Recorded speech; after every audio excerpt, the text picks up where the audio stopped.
বাইরে কি হচ্ছে না হচ্ছে এটার দিকে বেশি ফোকাস করি না।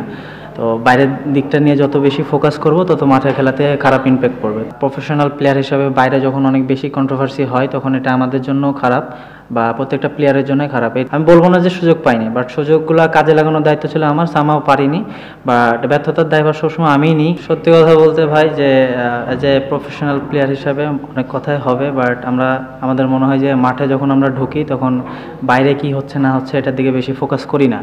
তো বাইরের দিকটা নিয়ে যত বেশি ফোকাস করব তত মাঠের খেলাতে খারাপ ইমপ্যাক্ট পড়বে। তো আমরা ট্রাই করি যে যেটা বাইরের জিনিস বাইরের জন্য থাকে আর মাঠের জিনিস মাঠের জন্য থাকে।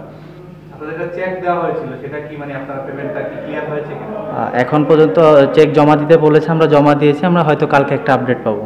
না, এরকম না, বিষয়টা তখন হয়তো পারফর্ম করতে পারে নাই, কারণ একা ইন্ডিভিজুয়ালি পারফর্ম করে তো একটা পুরো টিমকে জিতানো সম্ভব না। তো সবাই প্রত্যেক দিনই ভালো করার চেষ্টা করছে, সামাও হয় নাই, বাট এখন শেষের দিকে এসে সবাই মোটামুটি দেখেন সবাই পারফর্ম করতেছে। এটাই পারফরমেন্সটাই হলো ইম্পর্টেন্ট। ফার্স্ট অফ অল ধন্যবাদ জানাই রাজশাহী গ্রুপের সব ম্যানেজমেন্টকে, যে তারা আমাদের জন্য অপরচুনিটি করে দিয়েছে, আমার জন্য বেসিক্যালি।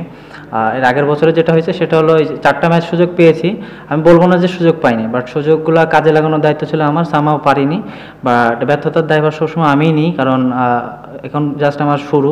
আমি চেষ্টা করি সব ম্যাচে ভালো করার, বাট কোনো সময় হয় কোনো সময় হয় না, বাট অপরচুনিটি এবার বেশি পাচ্ছি দেখে ভালো খেলার চেষ্টা করতেছি। না, বা আমার কাছে এটা মনে হয় না একদমই, কারণ আমি যখন ভালো করব তখন আমাকে মানুষজন চিনবে।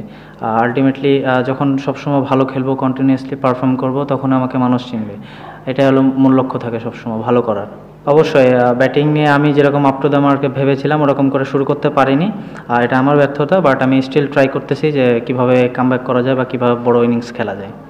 দেখেন, উনি পাকিস্তানে এজ লেভেলে সম্ভবত কাজ করে, উনি সবারই ক্যারিয়ার সম্পর্কে তার আইডিয়া আছে। সো উনি যখন আসছে বাংলাদেশে কন্ট্যাক্টে কোচ হিসাবে, তখন উনি সবার খেলা দেখছে, বা ইউটিউবে সবার খেলায় আমরা এখন কম বেশি দেখতে পাই। সো উনি ওইভাবে প্ল্যান করে আসছে, ওনার কাছে যেটা মনে হয় যে রাইট আমাদেরকে বলে, আমাদের সাথে শেয়ার করে। ওনার plan, captain, coach, team management সবাই অ্যাকচুয়ালি একটা প্ল্যান করে যখন দেখে যে এই প্ল্যানে আমরা জেলে সাকসেস হতে পারি, তখন আলটিমেটলি ডিসিশনটা আসে। না, এটা মানে একটু হলেও ইমপ্যাক্ট ফেলে, বলবো না যে ইমপ্যাক্ট ফেলে না, কারণ প্রফেশনাল প্লেয়ার হিসাবে বাইরে যখন অনেক বেশি কন্ট্রোভার্সি হয় তখন এটা আমাদের জন্য খারাপ বা প্রত্যেকটা প্লেয়ারের জন্যই খারাপ। এই টিমে, ন্যাশনাল টিমের অনেক প্লেয়ার আছে রানিং খেলতেছে, সো এইগুলা যদি এরকমভাবে হয় তো এইগুলা ওনাদের ক্যারিয়ারের জন্য, আমাদের ক্যারিয়ারের জন্য একটু মানে খারাপ হবে।